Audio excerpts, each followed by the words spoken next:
嗨，大家好，我是大明，这里是 D-Min Studio。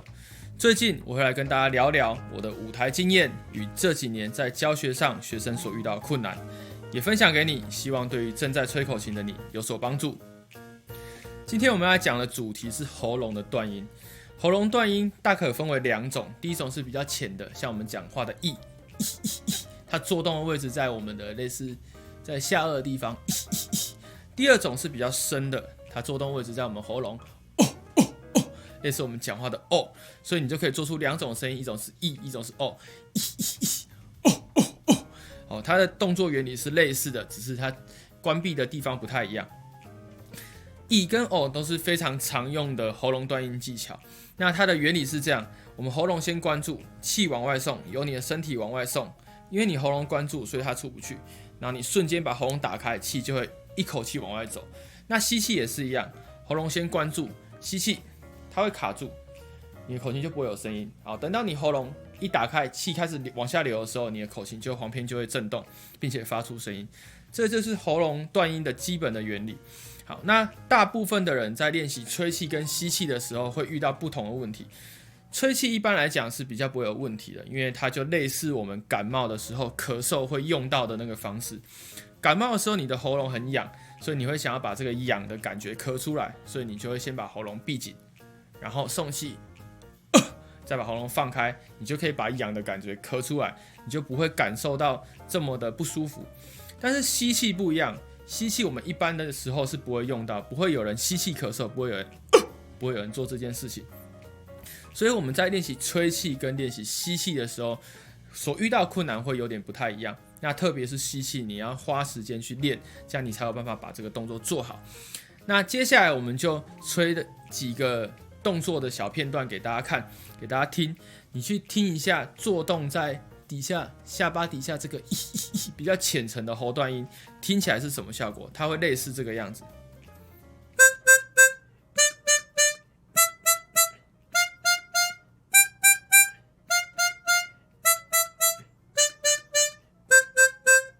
它会是一个比较干净的、比较有 punch 一点的声音。好，如果你做动的好的话，那怎么样感受自己做动的好不好？你就跟你一般讲这个 e 的这个字的时候一样，你去感受一下你在吹口琴的时候，你的下巴附近这里有没有在做 e 的动作，或是你可以用你的手摸在你的舌头下方这里。然后发出 e 的声音，去感受一下这里有没有准确在做动，它应该是会有一个力道会弹到你的手，会有这种感觉。那你用 o 的时候也是一样，比较深层的在这里。好，那如果你有做这个 o 的动作的时候，它也会有这种相同的感觉。你会感受到我的喉咙有打开再转回去，打开再缩回去的这种感觉。好，这就是基本的喉咙断音的技巧。接下来我们就来示范几个小片段，在乐曲中的部分给大家听。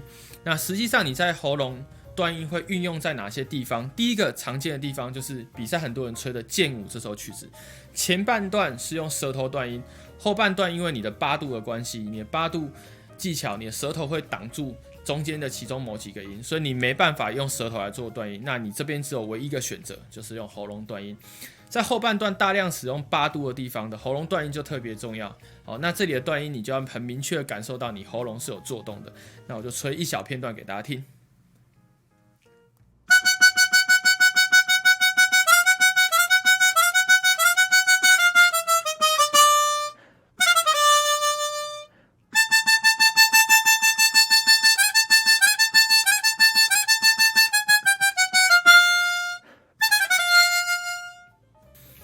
第二个片段是由 Judy's 口琴乐团所编写的《神鬼奇航》。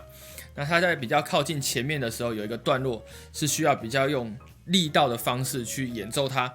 那它上面有许多重音记号，所以这时候你就可以搭配你的喉咙断音，去把这个重节奏的东西去把它做得更扎实一点。那就吹一小片段给大家听。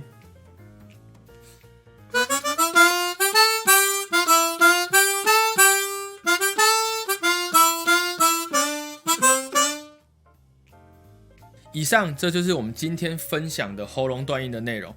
喉咙断音在练习上，在初期的练习你会遇到很多问题，例如你喉咙不够力，或是你做起来的声音不够平均之类的，甚至在练吸气的时候很常会咳嗽，因为你吸太大力或你喉咙很痒，常常会有咳嗽的现象发生，这些都是很正常的。它是需要一段时间沉淀，一段时间训练，你才能做好的技巧。那你也不要害怕，因为这个技巧非常好用。如果你有任何想要知道的技巧，或者是想要知道的知识，欢迎留言或联系我。我们下次见，这里是 Dimin Studio，拜拜。